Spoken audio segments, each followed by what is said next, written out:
Bonsoir les amis, et nous nous retrouvons donc pour ce nouveau cycle d'études. Nous allons étudier, comme dit la semaine dernière, les parachiotes d'après le livre du Rav Abraham Cohen Blas, qui prend des enseignements du Talmud de Jérusalem qui ont rapport avec la paracha qu'on est en train de lire.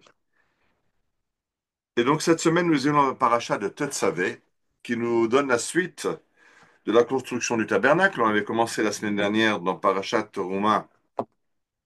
Et on avait vu certains ustensiles qui ont été déjà préparés par Chat Rouman. On avait parlé dans notre étude du Aaron, de l'arche d'alliance. Et cette semaine, on va parler du Choshen. Le Choshen, ce fameux pectoral, ce bijou que le grand prêtre porte sur la poitrine, dans lequel il y a 12 pierres précieuses qui sont enchâssées. Pardon. Et ces 12 pierres donnent en fait un système de messagerie.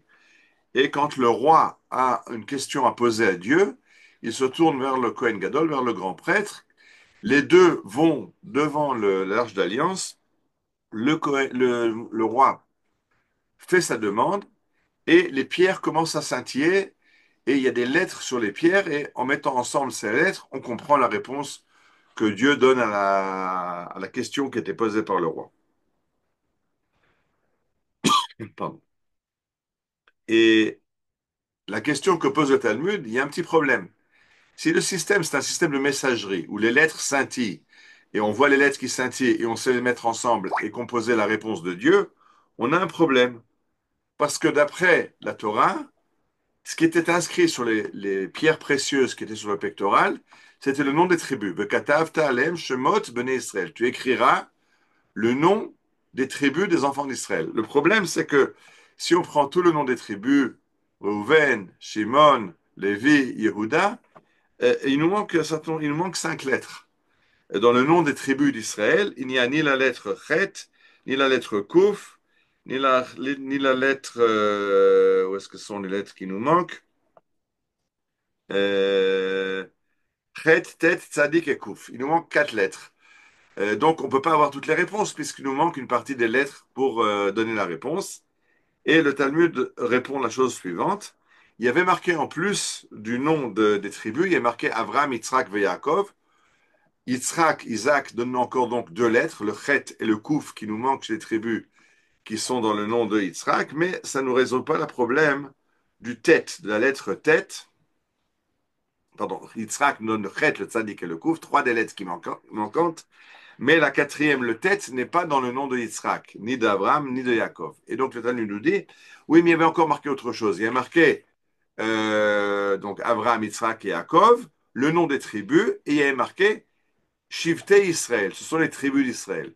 Et Shifté, dans le mot tribu, il y a la lettre tête. Et donc on a toutes les lettres et on peut avoir nos messages divins directement sur le Choshen du Kohen Gadol. Mais à cela, nous dit le Rav Blas, ça c'est la réponse que donne le Talmud de Babylone. Le Talmud de Jérusalem est un peu différent. Il dit effectivement, il y a marqué Abraham, Yitzhak et Yaakov pour avoir les 3 lettres, Chet, Kouf et Tzadik, mais il y a en plus marqué, pas marqué Shifté Israël, les tribus d'Israël, il est marqué Kol Ele Shifté Israël. Tous ces noms-là ensemble sont les tribus d'Israël. Donc ça donne la même réponse en fait. C'est que grâce à Abraham, Yitzhak, Jacob et Kol Shifté Israël, on a toutes les lettres dont on a besoin. Mais de la place, mais le Talmud veut préciser qu'il ne s'agit pas de mettre les noms des tribus, mais de dire que le Choshen ne fonctionne que quand on a toutes les tribus d'Israël dans l'harmonie. C'est uniquement le peuple d'Israël dans son harmonie qui peut venir devant Dieu et poser des questions, comment, sur quelle conduite à tenir, et alors Dieu répondra. Mais si les tribus ne sont pas unies, alors il n'y aura pas de réponse divine aux questions que va poser le peuple d'Israël. Et alors, le Rav Las nous ramène un deuxième texte du Talmud de Jérusalem qui est incroyable. Le texte est la chose suivante.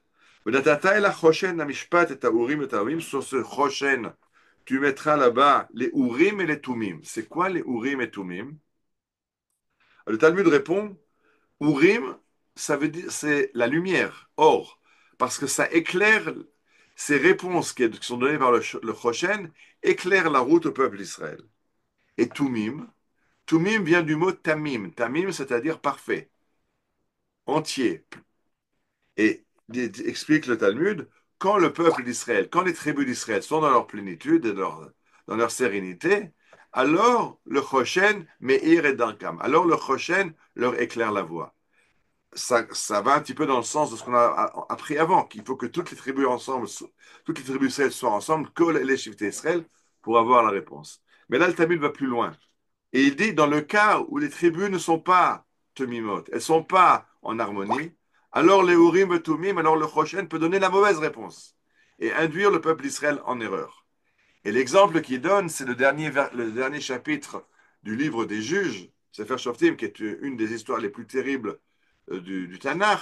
Il s'agit d'une guerre interne, une guerre fratricide dans laquelle 11 tribus vont faire la guerre à la tribu de Binyamin et pratiquement détruire la tribu de Binyamin, qui va être sauvée in extremis. Et là-bas, les Urim et Tumim ont dit, quand le peuple a demandé, le peuple, les 11 tribus se sont alliés pour faire la guerre à Binyamin qui avait fauté.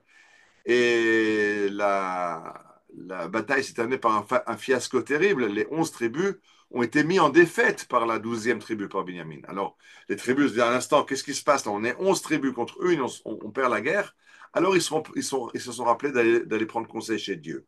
Alors, ils vont demander au grand prêtre, à Elazar, amène-nous le Choshen qui nous donne la réponse. Est-ce qu'on doit faire la guerre? Et le Choshen dit, allô, montez, allez faire la guerre à Binyamin. Et de nouveau, ils vont perdre la bataille. Et alors, ils vont demander une troisième fois. Ils vont demander une deuxième fois, avant la troisième bataille. Est-ce qu'on doit aller faire la guerre? Et le Choshen va répondre, allô, ve natati ashki natati bietrem. Montez, allez faire la guerre, parce que je livrerai Binyamin dans vos mains. Alors, le Talmud dit quelque chose d'incroyable. La première fois, les Urim tout le monde dit, allez faire la guerre. Mais vous allez la perdre. Ça n'a pas été dit. Il a dit, allez faire la guerre. Donc, on a compris, on va faire la guerre, on va la gagner. Et de là, le Talmud dit, de là, tu comprends que des fois, les Urim de Tumim ne donnent pas la vérité. Parce que si les tribus se font la guerre les unes aux autres, il n'y a plus de réponse possible. Et la réponse des Urim et Tumim peut être une fausse réponse, qui va envoyer les 11 tribus à la guerre, mais elles vont perdre cette guerre. La dernière fois, la réponse sera exacte. Et là-dessus vient Rabbi Yehuda. Rabbi Yehuda il dit quelque chose d'extraordinaire. Il dit, les Urim et Tumim ne mentent jamais. La réponse est toujours la réponse exacte. Et alors, demande le Rav, là, ça va, on a un gros problème. Si le Urim Tumim donne toujours la réponse sur la conduite la conduite à tenir, s'ils nous montrent la voie, ils sont Urim, ils éclairent la voie dans toute situation. Alors, comment les Urim, comment le Choshen a pu le dire aux 11 tribus d'Israël, allez attaquer Binyamin quand on sait quand Dieu sait qu'ils vont perdre cette bataille? Et là, la réponse incroyable. Les Urim et Tumim nous éclairent la voie. Dieu nous dit, à travers le Choshen et le Urim et Tumim, ce qu'il attend de nous. Il ne nous garantit pas la victoire. Des fois, oui. La fois d'après, quand les tribus vont demander, Dieu va répondre, allô, allez faire la guerre, Netate viatrem, je livrerai vos ennemis dans vos mains. Donc, on a, un, l'ordre d'aller faire la guerre, et deux, la certitude qu'on va gagner cette bataille. Mais la première fois, les Urim m'ont dit, allez faire la guerre, sans nous dire qu'on va la gagner. Et dit le Rav Blas, c'est ça l'enseignement profond de Rabbi Yehuda. Rabbi Yehuda nous dit que les Urim et Tumim nous donnent la réponse de Dieu, ce que Dieu attend de nous. Ce que Dieu attend de nous, ça ne veut pas dire que les résultats sont garantis. Dieu demande de faire la guerre, ça ne veut pas dire qu'on a automatiquement la victoire.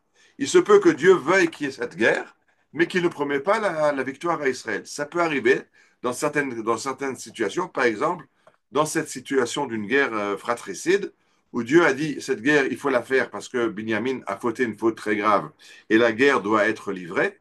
D'un autre côté, Dieu ne donnera pas la victoire à Israël dans cette guerre-là. Et je pense que ça va beaucoup plus loin. Ça va nous enseigner quelque chose qui est très très important. Que la Torah, c'est de nouveau la même racine de Or ou de Hora'a, la lumière et aussi l'enseignement, comment se conduire, vers où allons-nous. La Torah nous donne un chemin à tenir, nous donne ce que Dieu attend de nous, sans nous dire si on va, sans garantie de réussite. Ça, c'est Dieu qui réussira, qui décidera est-ce que dans la situation actuelle, il veut nous donner la victoire ou la réussite ou pas. Mais ça ne veut pas dire qu'on n'est pas obligé de tenir notre engagement et de faire ce que Dieu attend de nous. Et je pense que c'est incroyable parce que c'est exactement la situation dans laquelle on est aujourd'hui.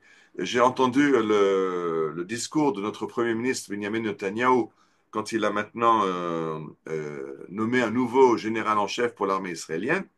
Et il a annoncé que maintenant, on va changer la donne. Maintenant, on va attaquer avec toute la force et la puissance de Tsahal pour vaincre nos ennemis, pour atteindre les buts de la guerre qu'on s'est fixés. C'est-à-dire, on va vaincre le Hamas et on va ramener les otages.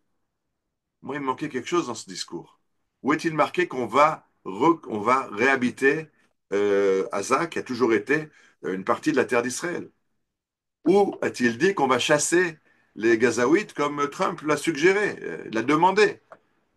Trump a aussi demandé, a dit qu'il faut dans la même foulée évacuer les Arabes de Judée-Samarie et qui sont une terre juive. D'ailleurs, on n'a plus le droit en Amérique de parler de la West Bank, de la zone occupée, de la rive ouest du Jourdain. Il faut parler de la Judée-Samarie.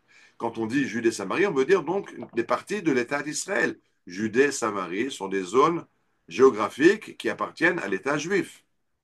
Et ça, Bibi ne l'a pas dit. Pourquoi? Parce qu'il a peur que ça passe pas. Si on parle maintenant de chasser les Arabes, il va y avoir un tollé général dans la presse mondiale. Si on parle du fait de refaire, de transformer Jenin, qui est de plus en plus détruite par l'armée israélienne, en ce qu'elle était dans les temps anciens, Ir-Ganim, une ville de jardin, comme elle était à l'époque biblique. Jenin, c'est une déformation du mot Ganim en hébreu. C'est une ville de jardin, une ville magnifique. Et ça, on a un peu peur parce qu'on ne sait pas. Est-ce que l'ONU va nous laisser? Est-ce que les Européens vont nous permettre? Et c'est cet enseignement que nous donne la Torah. La Torah te dit ce que tu dois faire. Il n'y a pas de garantie de réussite. Bien sûr, si tu vas dans le plan de ce que Dieu a prévu, eh ben, Dieu fera aussi sa part et tu réussiras. Mais a priori, on ne le fait pas parce qu'on a reçu la garantie de Dieu qu'on va réussir. On le fait parce que les Urim nous disent ce que Dieu attend de nous. Dieu a dit, vous allez rentrer en Eretz Israël. Dieu a dit, vous allez faire fleurir la terre d'Israël. Dieu a dit, les exilés reviendront. Ça, il faut le faire. Est-ce qu'on va réussir tout de suite? Est-ce que ça va réussir dans 10 ans? Dans 50 ans? Je ne sais pas. On n'est pas libre de choisir ce qu'on va faire. On est soumis à un plan. Et les Urim, le Tumim, le Choshen du Kohen Gadol sont là pour nous donner la voie. Aujourd'hui, bien sûr, on n'a pas le Choshen, pas encore, on l'aura très bientôt. On ne l'a pas encore pour l'instant. Mais on a la Torah, on a les prophéties, on a les enseignements que les Chachamim nous ont donnés. À partir de là, on sait ce que Dieu attend de nous et c'est ce qu'on doit faire. Est-ce qu'on a une garantie de réussite? Non. Des fois, on va gagner des batailles. Et des fois, il y a des batailles qu'on a perdues. Même dans des guerres miraculeuses comme la guerre des 6 jours ou la guerre de Kippour, on a perdu certaines batailles. On a gagné au final, on a perdu des batailles sur le parcours. Parce que Dieu n'a pas garanti la victoire de chaque bataille. Dieu a garanti que si on fait ce qu'il attend de nous, on réussira de façon générale. Et c'est ça qui s'attend, et c'est ça qui est enseigné par Urim Betumim, qui montre la voie, Me'irim Darkom l'Israël, qui montre la voie à Israël, et la voie facile quand Israël est mimim, quand on est entier, intègre, en harmonie, alors c'est plus facile, il y a plus de chances de réussite, mais de toute façon, la voie nous est tracée, euh, et c'est ce qu'on va faire. Que ça réussisse tout de suite, que ça réussisse dans 10 ans, dans 20 ans. Les premiers qui sont venus s'installer en Eretz Israël il y a 150 ans ont défriché des marécages et sont morts de malaria. On va dans les cimetières des villages il y a 150 ans, il y a des dizaines de tombes morts de malaria, morts à 20 ans, morts à 25 ans, les enfants morts au berceau. Alors quoi? Dieu nous a dit de rentrer au pays et ça ne marche pas. Oui, Dieu nous a dit de rentrer au pays. Dieu nous a dit ce qu'il attend de nous. Il n'a pas dit que ça va réussir tout de suite. Mais si on fait ce qu'il attend de nous, alors ça va réussir. Et c'est vrai que parmi les premiers pionniers, beaucoup sont morts de malaria. Aujourd'hui, il n'y a plus de malaria en Israël. Aujourd'hui, le pays est verdoyant. Je me suis baladé maintenant, je reviens d'une balade en Galilée, sur le Golan. Le pays est magnifique. C'est vrai qu'au départ, on a payé cher. Mais quand on va dans la voie que la Torah nous a tracée, que Dieu nous a tracée, alors qu'on sait que la réussite est au bout du chemin. Shabbat Shalom et Bezrat Hashem à la semaine prochaine. Amen.